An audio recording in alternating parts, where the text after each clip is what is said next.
একটি অনাকাঙ্ক্ষিত ঘটনাকে কেন্দ্র করে গতকাল সকাল থেকে প্রায় আমি 12 ঘন্টা বাসা অবরুদ্ধ ছিলাম। আমার বাসা কিছু উচ্ছৃঙ্খল যুবক যারা ভাঙচুরও করেছে। আমার বাসার সামনে একটি মাদ্রাসা আছে, মাদ্রাসা তো শরিয়া, একটা মসজিদ আছে।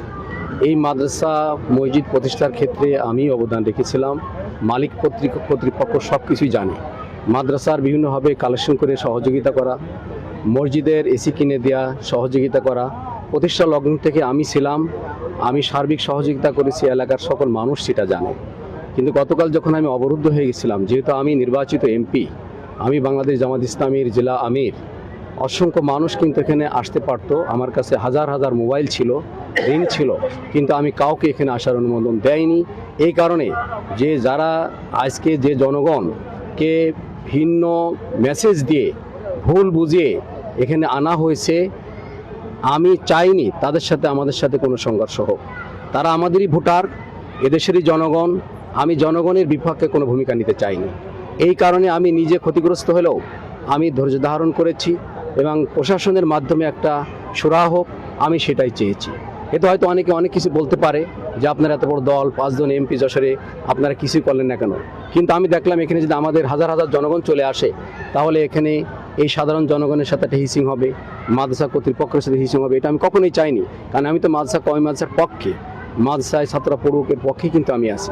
আর একটা বিষয় আমি বলতে চাই, গতকাল ঘটনায় আমাদের যশোরের মাননীয় মন্ত্রী অনিন্দ ইসলাম অমিত, তিনি আমার সাথে 2বার কথা বলেছিলেন।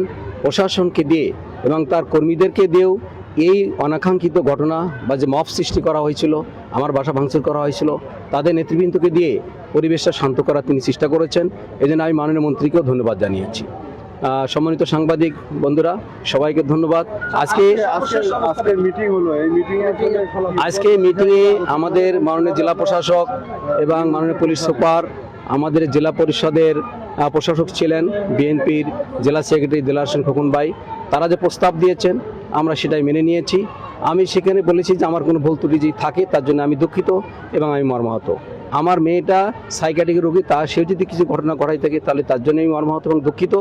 আমি জনগণ নিয়েই পলিটিক্স করি। আমি কওমি মাদ্রাসার জন্যে সংসদে তাদেরও সরকারি সুযোগ সুবিধা তারা বাজেটে অন্তর্ভুক্ত করুক, সে বক্তব্য কিন্তু আমি দিয়েছি।